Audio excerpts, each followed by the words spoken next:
தமிழக வெற்றி கழகம் சார்பா யாராச்சும் இந்த வீடியோ பார்த்தீங்கன்னா இந்த 3 கேள்விக்கு வந்து பதில் சொல்லிட்டு போங்க கமெண்ட் செக்ஷன்ல. நானும் அவரை பத்தி பேச வேண்டாம் தான் நினைச்சேன். ஆனா பேசாம இருக்கவும் முடியல. இப்ப இருக்க இந்த தலைமுறையை பார்த்தா.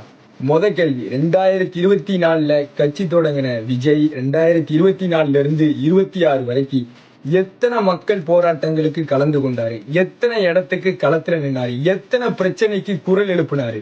இல்ல. 2வது, தமிழ் தேசியமும் திராவிடமும் ஒண்ணுன்னு சொன்னவரு, திராவிடத்தோட தலைவர் கொள்கை தலைவர் பெரியார கையில் எடுத்தவர் ஏன் தமிழ் தேசிய தலைவர் பிரபாகரனை அவரோட போட்டோ கூட எந்த புகைப்படத்திலையும் போடல, ஏன் தலைவரா எடுக்கல? 3வது கேள்வி, இதான் முக்கியமான கேள்வி. 234 தொகுதியில அவரு நிப்பாட்டி இருக்கையில 106 தொகுதி வேட்பாளர்கள் வேற கட்சியில இருந்து வந்தவங்க.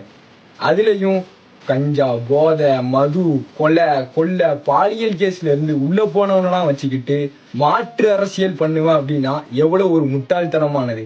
மக்களை வந்து ஏமாத்திக்கிட்டே இருக்கான். இந்த 234 தொகுதி வேட்பாளரை பாருங்க, ஒருத்தன் கூட நல்லவன் கிடையாது. இவனை வச்சுக்கிட்டு நல்லது பண்ணுவேன் அப்படின்னா இது என்ன அரசியல்? 4வது என்னோட கேள்வி, இயற்கை அரசியலை ஏன் அவர் வந்து கையிலேயே எடுக்கல? மரம், மலை, மண்ணு, ஆறு, தண்ணி இதெல்லாம் பத்தி அவர் பேசவே இல்லை. இதெல்லாம் இல்லைன்னா எப்படி உயிர் வாழ முடியும்? இலவசத்தை எதிர்ப்புன்னு சொல்லுவாரு, இலவசத்தை அவரே ஆதரிப்பாரு. Download ShareChat.